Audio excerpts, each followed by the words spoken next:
Hello everyone. ನಾವೀಗ 12ನೇ ಪ್ರಶ್ನೆಯನ್ನ ನೋಡೋಣ. 12ನೇ ಪ್ರಶ್ನೆ 4 ಅಂಕಗಳನ್ನ ಹೊಂದಿರುವುದಾಗಿದೆ. ಇದರಲ್ಲಿ ಎ, ಬೆಳಕಿನ ವಕ್ರೀಭವನದ ನಿಯಮಗಳನ್ನು ನಿರೂಪಿಸಿ. ಬೆಳಕಿನ ವಕ್ರೀಭವನದ ನಿಯಮಗಳು ಯಾವ್ಯಾವುದು?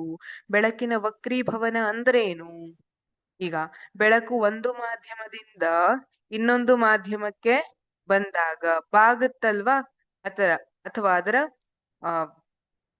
ಚಲನೆಯ ದಿಕ್ಕು ಬದಲಾಗುತ್ತಲ್ವಾ, ಅದನ್ನ ವಕ್ರೀಭವನ ಅಂತ ಕರಿತೀವಿ. ಈಗ ಯಾವ ತರ ಅಂದ್ರೆ, ನೀವು ಮನೆಯಿಂದ ಸ್ಕೂಲಿಗೆ ಹೋಗ್ತಿದ್ದೀರಿ ಅಲ್ವಾ, ಮನೆ ಬೇರೆ ಮಾಧ್ಯಮ, ಸ್ಕೂಲ್ ಬೇರೆ ಮಾಧ್ಯಮ. ಈಗ ಆತರ ನಾವು ಕನ್ಸಿಡರ್ ಮಾಡಿದ್ರೆ, ನೀವು ಮನೆಯಿಂದ ಕುಣ್ಕೋತ್ ಹೋಗಿರ್ತೀರಿ ಅಲ್ವಾ, ಅದೇ ಸ್ಕೂಲಿಗೆ ಹೋದ ತಕ್ಷಣ ಏನಾಗುತ್ತೆ, ನಿಮ್ಮ ಸ್ಪೀಡ್ ಚೇಂಜ್ ಆಗಿರುತ್ತೆ ಅಲ್ವಾ, ನಿಧಾನಕ್ಕೆ ಹೋಗಿ ಕ್ಲಾಸಲ್ಲಿ ಕುತ್ಕೊಂಡಿರ್ತೀರಿ. ಇಲ್ಲಿ ಬೆಳಕು ಕೂಡ ಗಾಳಿಯ ಮಾಧ್ಯಮದಿಂದ ನೀರಿನ ಮಾಧ್ಯಮಕ್ಕೆ ಬರ್ತಿದೆ ಅಂದ್ರೆ ಅದರ ವೇಗದಲ್ಲಿ ಹೆಚ್ಚು ಕಡಿಮೆ ಆಗುತ್ತೆ, ಅದು ಬಾಗತ್ತೆ.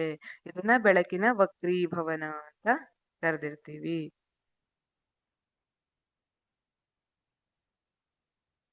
ಈಗ ವಕ್ರೀಭವನದ ನಿಯಮಗಳು ಅಂತ ಹೇಳಿದ್ರೆ, ಪತನ ಕಿರಣ, ವಕ್ರಿಮ ಕಿರಣ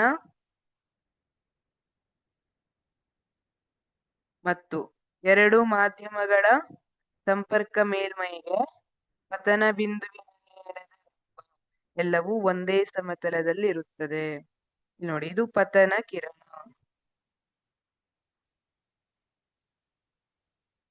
ಪತನ ಕಿರಣ. ವಕ್ರಿಮ ಕಿರಣ. ವಕ್ರಿಮ ಕಿರಣ ಅಂದ್ರೆ ವಕ್ರೀಭವನ ಹೊಂದಿರುವಂತಹ ಕಿರಣ. ಮತ್ತು ಎರಡು ಮಾಧ್ಯಮಗಳ ಸಂಪರ್ಕ ಮೇಲ್ಮೈಗೆ ಪತನ ಬಿಂದುವಿನಲ್ಲಿ ಎಳೆದ ಲಂಬ.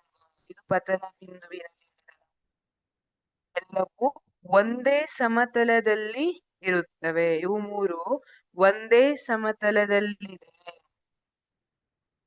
ಕೊಟ್ಟಿರುವ ಬೆಳಕಿನ ನಿರ್ದಿಷ್ಟ ಬಣ್ಣ ಮತ್ತು ನೀಡಿರುವ ಜೋಡಿ ಮಾಧ್ಯಮಗಳಿಗೆ ಪತನ ಕೋನದ ಸೈನ್ ಮತ್ತು ವಕ್ರಿಮ ಕೋನದ ಸೈನ್ಗಳ ನಿಷ್ಪತ್ತಿಯು ಅಂದ್ರೆ ಅನುಪಾತವು ಸ್ಥಿರವಾಗಿರುತ್ತದೆ. ಅಂದ್ರೆ sine i by sine r is equal to constant, ಸ್ಥಿರಾಂಕ ಅಂತ ಬರಿತೀವಿ ಅಥವಾ ಸ್ಥಿರ ಅಂತ ಬರಿತೀವಿ. ಇಲ್ಲಿ ಕೊಟ್ಟಿರುವ ಬೆಳಕಿನ ನಿರ್ದಿಷ್ಟ ಬಣ್ಣ, ಈಗ ನಿರ್ದಿಷ್ಟ ಬಣ್ಣದ ಬೆಳಕು, ಹಳದಿ ಬಣ್ಣದ ಬೆಳಕು, ಕೆಂಪು ಬಣ್ಣದ ಬೆಳಕು ಅಥವಾ ಬಿಳಿ ಬಣ್ಣದ ಬೆಳಕು, ಆ ಒಂದು ಬೆಳಕನ್ನ ಕನ್ಸಿಡರ್ ಮಾಡಿದ್ರೆ ಈ ಒಂದು ಜೋಡಿ ಮಾಧ್ಯಮ, ಇಲ್ಲಿ ನಾವು ಏರ್ ಮತ್ತೆ ಇದನ್ನ ನೀರು ಅಂತ ಕನ್ಸಿಡರ್ ಮಾಡಿದ್ರೆ, ಗಾಳಿ ಮತ್ತೆ ನೀರಿನ ಮಾಧ್ಯಮ ತಗೊಂಡಾಗ ಪತನ ಕೋನದ ಸೈನ್, ಇದು ಪತನ ಕೋನ ನಾರ್ಮಲ್, ಲಂಬ ಮತ್ತೆ ಪತನ ಕಿರಣದ ನಡುವಿನ ಕೋನ, ಇದು ಲಂಬ ಮತ್ತೆ ವಕ್ರಿಮ ಕಿರಣದ ನಡುವಿನ ಕೋನ ಆರ್. ಈ ಪತನ ಕೋನದ ಸೈನ್ ಮತ್ತು ವಕ್ರಿಮ ಕೋನದ ಸೈನ್ಗಳ ನಿಷ್ಪತ್ತಿಯು ಅಥವಾ ಅನುಪಾತವು ಸ್ಥಿರವಾಗಿರುತ್ತದೆ ಅಂತ ಹೇಳಿರ್ತಾರೆ. Thank you.